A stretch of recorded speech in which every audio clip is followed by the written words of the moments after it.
Hallelujah. परमेश्वर का धन्यवाद करते हैं एक बार फिर से अच्छे सुंदर समय के लिए। और मैं आप सबों का हमारे जयवंत मिनिस्ट्री बाजपुर की यूट्यूब चैनल पर मैं आप सबों का हार्दिक स्वागत करता हूं। प्रियो, उम्मीद करता हूं आज आप पूरे दिन ठीक रहे होंगे। और आज रात के करीब करीब लगभग 9:45 बजे का समय हो रहा है और पूरा दिन समय ना मिलने की वजह से इस रात के समय एक बहुत ही शॉर्ट मैसेज मैं आप सबों के बीच में शेयर करना चाहता हूं और बता देना चाहता हूं कि जब हम रास्ते में चलते हैं, रास्ते में चलते समय पर जो लोग हमें जानने वाले होते हैं वो हमारा परिचय उस व्यक्ति के साथ में चलने वाले के सामने कैसा देते हैं। हमारा परिचय लोगों के सामने क्या दिया जाता है? हम नशेड़ी हैं, हम जुआरी हैं, हम शराबी हैं, हम व्यभिचारी हैं, गंदे काम करने वाले हैं, लुचपन करने वाले हैं, बैर, लड़ाई झगड़े, ईर्ष्या, जलन, क्रोध, गुस्सा करने वाले।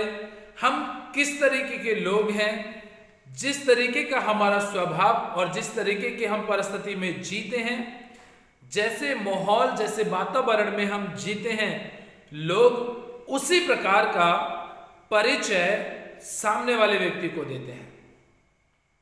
हम किस तरीके की जिंदगी जी रहे हैं। हम बेशक प्रभु यीशु मसीह के साथ में चलते हैं, बेशक हम मसीह के साथ चलकर के हम बहुत सारा दुख उठाते हैं, सब कुछ ठीक है, लेकिन हमारे विश्वास की चर्चा लोगों के बीच में होती है कि नहीं होती है। बाइबल में प्रभु का सेवक ऐसा हमें बताता है और परमेश्वर का पवित्र वचन हमें ऐसा बताता है कि हमारा विश्वास ऐसा होना चाहिए कि सिर्फ और सिर्फ पास्टर ही उस विश्वास का परिचय ना दे, उस विश्वास का प्रचार ना करे, बल्कि जिन लोगों के संपर्क में हम रहते हैं उन लोगों के बीच में, उन लोगों के मुंह से हमारे विश्वास की चर्चा निरंतर होती रहनी चाहिए। बड़े बुजुर्ग अपने बच्चों को हमारे विश्वास की क्या कर सकें? टेस्टमनी दे सकें, गवाही दे सकें कि उस बेटे के समान या उस बेटी के समान तुम्हारा विश्वास होना चाहिए। वो हर एक परिस्थिति में यीशु मसीह के साथ में रहते हैं, वो हर एक परिस्थिति में दुख उठा करके परमेश्वर को महिमा देते हैं। क्या मेरे और आपके विश्वास की चर्चा मेरा पड़ोसी करता है? क्या मेरे और आपके विश्वास की चर्चा कलीसिया में पास्टर करते हैं? क्या मेरे और आपके विश्वास की चर्चा कलीसिया के लोग करते हैं? यदि ऐसा नहीं है तो आज मुझे और आपको अपने विश्वास को मजबूत करने की जरूरत है। बाइबल में प्रभु का सेवक संत पौलुस जो नया नियम को जिसने आधा लिखा है, वो प्रभु का महान पवित्र प्रेरित पौलुस प्रभु का सेवक हमें इस बात को बताता है। वो अपने आत्मिक पुत्र तीमुथियुस के बारे में ये गवाही देता है। वो सिर्फ और सिर्फ तीमुथियुस को ही लेटर लिख करके ये बात नहीं कहता है, बल्कि साथ ही साथ में वो उसके माध्यम से कलीसिया को ये संदेश देना चाहता है कि जैसा विश्वास मैंने तीमुथियुस के अंदर पाया है, ऐसे ही वो तीमुथियुस को एक जरिया रख करके, एक मोहरा रख करके वो लोगों को सिखाना चाहता है, वो लोगों को बताना चाहता है कि तीमुथियुस के समान तुम्हारा भी विश्वास होना चाहिए। वो कैसा विश्वास है उसके अंदर का जो विश्वास है वो अपने आप से नहीं आया है, बल्कि उसके पूर्वजों से उसे उस विश्वास को पाया है, जिसके विषय में बाइबल हमें ऐसा बताती है। दूसरा तीमुथियुस की पत्री उसका 1 अध्याय और उसके 5 वचन में लिखा है, मुझे तेरे उस निष्कपट विश्वास की सुधि आती है जो पहले तेरी नानी में था, जो पहले तेरी नानी लोइस में था, फिर तेरी माता यूनिके में था, और वही विश्वास अब तुझ में है। सोचिए, एक प्रभु का सेवक अगर पूर्वज का नाम लेकर के उनके बच्चों को ये कह रहा है कि तुम बिल्कुल अपने पूर्वजों के समान चल रहे हो, तो ये गवाही ये गवाही एक बहुत बड़ी गवाही है, और इस विश्वास की परिभाषा लोगों के सामने जाएगी तो लोग सच में यह बात कहेंगे। 1% आप इस बात को सोचिए, जब आप रास्ते में से जाते होते हैं तो लोग आपको विश्वासी बोलते हैं, या आपको चोर बोलते हैं, या आपको गंदे काम करने वाला बोलते हैं, या कहता रहे ये बहुत ज्यादा जलन रखता है, चिढ़ रखने वाला बोलते हैं, या ये कहते हैं कि अरे ये जा रहा है ईसाई, इसने तो ईसाइयत को ही बदनाम कर दिया। क्या परिचय लोगों के सामने आपका जा रहा है? कभी आपने इस बात के ऊपर विचार किया है? और यदि नहीं किया है तो आज आपको विचार करने की जरूरत है।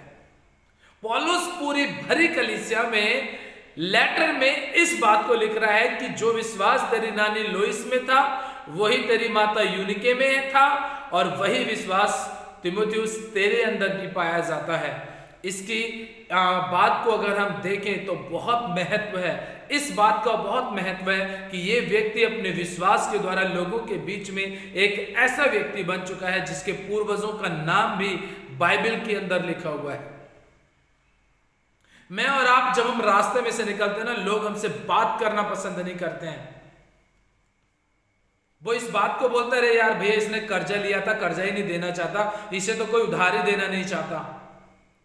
लोगों के सामने हमारी इमेज ऐसी बन चुकी है कि अरे ये तो शराबी है, नालियों में पड़ा रहता है, चोरी करता है, ये तो सब प्रकार के गंदे काम करता है, अपनी पत्नी के साथ में रहने के बावजूद भी ये दूसरी पत्नी के साथ में गलत संबंध बनाता है, ये अपने पति के साथ में रहने के बावजूद भी दूसरे पतियों के साथ संबंध बनाती है, और ये तमाम प्रकार की ये चुगलियां करती रहती है, ये तमाम प्रकार की ईर्ष्या रखती है, ये तमाम प्रकार के बुरे काम करती या करता रहता है। ऐसी छवि, ऐसा विश्वास, ऐसा परिचय लोगों के सामने हमारा जा चुका है। तो क्या हम इन परिचय की वजह से क्या हम परमेश्वर के राज्य में जा सकते हैं? हम किस विश्वास को अपना विश्वास मानते हैं? क्या हमने प्रार्थना किया और प्रभु ने हमारे कर्ज को दूर कर दिया तो ये हमारा विश्वास है? बीमार के लिए प्रार्थना किया, प्रभु ने उसे चंगा कर दिया तो क्या ये विश्वास है? मैं कर्जे में था, प्रभु ने कर्ज को दूर कर दिया, ये विश्वास है? मैं गरीब था, प्रभु ने मुझे धनवान बना दिया, ये विश्वास है? ये तो सारी चीजें विश्वास के ऊपर आधारित हैं ही, लेकिन मेन चीज ये है कि मैं और आप चलती फिरती मसीह की पत्रियां हैं। लोग हमें देख करके मसीह को पहचानते हैं।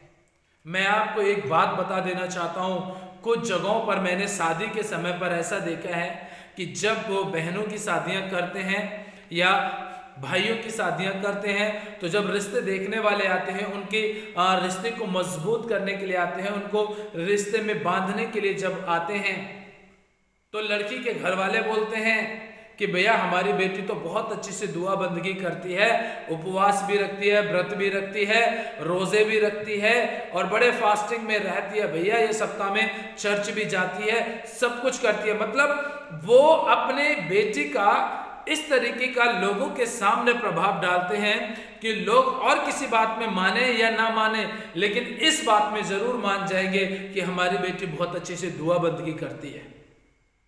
यही सेम लड़के के लिए भी बोला जाता है कि हमारा बेटा नशा नहीं करता है, कोई गंदे काम नहीं करता है, वो पूरी तरीके से प्रार्थना में संगति में बना रहता है, ऐसा बेटे का परिचय दिया जाता है। लेकिन हकीकत दोनों की कुछ और होती है। लोग इस बात को मान लेते हैं कि अरे चलो बच्चा नशा नहीं करता है, बच्चा दुआ बंदगी करने वाला है, तो चलो ठीक है, हमारी बेटी भी खुश रहेगी, हमारा बेटा भी खुश रहेगा। वो ये चीज कर देते हैं, लेकिन असलियत तो शादी के बाद पता चलती है, जब सास ससुर कहना शुरू कर देते हैं कि अरे हमें पता होता कि ये नशा करता है तो हम शादी नहीं कराते, और अगर फिर वो उधर से सास ससुर कहते हैं हमें पता होता कि हमारी बहू दुआ बंदगी नहीं करती है, इसका चरित्र ऐसा, तो हम शादी नहीं करते। मतलब हम अपना परिचय लोगों के सामने क्या रख रहे हैं? ये तो वो बात हो गई कि हाथी के दांत खाने के और दिखाने के और। हम लोगों के सामने अपने विश्वास की परिभाषा देते हैं, लेकिन हमारा चरित्र लोगों के सामने कुछ और होता है और पीठ पीछे कुछ और होता है। यहां पर पौलुस साफ साफ कह रहा है, वो आगे जब हम पीछे से पढ़ते हैं 3 वचन से पढ़ते हैं तो वहां पर साफ साफ लिखा हुआ है कि मैं लालसा कर रहा हूं तुझसे मिलने के लिए और मैं लगातार तेरे लिए प्रार्थना करता हूं। क्यों? क्योंकि मैंने लोगों के माध्यम से इस बात को सुना है कि तू कलीसिया के लिए रो रो करके प्रार्थना करता रहता है। मैं जानता हूं कि तू लोगों के लिए रो रो करके प्रार्थना करता है, और जो विश्वास तेरी नानी तेरी माता के अंदर था वही तेरे अंदर है। जैसी सेवा भाव उनके अंदर थी वही तेरे अंदर है। जैसे वो दुख उठा करके प्रार्थना करती थी ऐसे तू भी दुख उठा के प्रार्थना करता है। इसलिए तीमुथियुस, मैं लालसा करता हूं कि मैं जल्दी तुझसे मिलूं, और जो बातें मैंने तेरे बारे में सुनी है मैं उन सबों को अपनी आंखों से करते हुए देखूं, और मैं आनंद से भर जाऊं, खुशियों से भर जाऊं। पूरी अंदर से ऐसा आनंद जोश मेरे अंदर आ जाए कि मैं उससे भर करके कह सकूं कि सच में मेरे बेटे, मैंने जैसा तेरे बारे में सुना था तो सेम बिल्कुल वैसा ही निकला। इसलिए अपने विश्वास को और अपने जीवन के परिचय को लोगों के सामने बिगाड़िए मत, उसे मजबूत कीजिए प्रभु के साथ चलने के लिए। आप दोहरा जीवन जीना बंद कर दीजिए। जैसा भी हूं आपके सामने हूं, मंजूर है तो ठीक है, नहीं मंजूर है तो कोई बात नहीं। जैसे भी आप हैं प्रभु के सामने अपने गुनाहों को स्वीकार करके, अपने आप को अंगीकार करके कि प्रभु तू ही मेरा उद्धार करता परमेश्वर है, परमेश्वर के सामने अपने जीवन को रख दीजिए। बाकी का काम परमेश्वर का है, वो आपको धो धो करके साफ कर देगा। और आप जैसे लोगों के सामने बनकर के रहते हैं पर पीठ पीछे कुछ और हैं, आप जैसे बनकर के रहते हैं यीशु मसीह आपको पीठ पीछे भी वैसे ही धोकर के साफ कर देगा, बिल्कुल शुद्ध कर देगा। कोई गुनाह कोई पाप आपके अंदर नहीं रहेगा। लहू से यीशु अपने धोकर के आपको पवित्र कर देगा। प्रियो, मैं आप सबों से यही कहना चाहूंगा कि आप मसीह यीशु की जीती जागती चलती फिरती आप पत्रियां हैं, और अपनी पत्रियों में इस बात को पूरी तरीके से लिख दीजिए कि हम यीशु के लहू से धोकर के शुद्ध और पवित्र किए गए हैं। हमने यीशु मसीह को स्वीकार कर लिया है। हम पाप गुनाह और तमाम प्रकार के बुरे कामों से दूर हैं। हम सिर्फ और सिर्फ अपने परमेश्वर की अधीनता में हैं, और हम पूरी तरीके से परमेश्वर के वचन के अनुसार चलने वाले लोग हैं। इस बात को आप पूरी तरीके से अपने जीवन में लिख दीजिए, ताकि आप जो चलती फिरती पत्रियां हैं लोग आपको देखें और यीशु मसीह को ग्रहण करें, और उन्हें अपने जीवन में उद्धारकर्ता के रूप में अंगीकार कर सके। हालेलुया। इसीलिए प्रियो, अपना परिचय ठीक रखिए, अपना विश्वास ठीक रखिए, लोगों के सामने अपनी इमेज अपनी छवि को सही बना लीजिए, ताकि लोग आपके द्वारा मसीह को जाने। ऐसा ना हो कि आपके द्वारा यीशु मसीह की निंदा की जाए। ब्राजील में जो घटना घटी थी आपने देखा था, फरवरी के महीने में जो कार्निवल फेस्टिवल होता है उसमें यीशु मसीह की मजाक उड़ाई किसने? जो लोग यीशु मसीह पे विश्वास करते थे। आपको पता है बहुत भयंकर तबाही उसके अंदर हुई। लोग आपके चरित्र आपके व्यवहार को देख करके यीशु मसीह के पास या तो आएंगे या फिर यीशु मसीह से दूर होकर उससे नफरत करेंगे। अपने व्यवहार, अपने परिचय, अपने विश्वास को, अपनी इमेज, अपनी छवि को सुधारिए, परमेश्वर के साथ चलिए। लोग ये कह सकें कि इसके समान होना चाहिए। प्रभु आशीष देगा। सच में हम अपना जीवन सही करें और प्रभु के साथ में चलें। लोग हमारी गवाही दे सकते हैं, हम सामने लोगों के रहें या ना रहें, पीछे भी लोग हमसे यही कहते रहे, हमारे बारे में ये बात कहते रहे कि अगर विश्वास हो, लाल सिंह के जैसा हो, विश्वास हो तो आपका जो भी नाम है, आपका नाम लेकर के ये कह सके कि उस भाई या उस बहन के समान अपने विश्वास को मजबूत कीजिए। प्रभु सच में आपकी जिंदगी में काम करना शुरू कर देगा। इसलिए अपने चरित्र को और अपनी छवि को सही कीजिए, सुधारिए, अपने आप को आस पड़ोस के माहौल को सही कीजिए।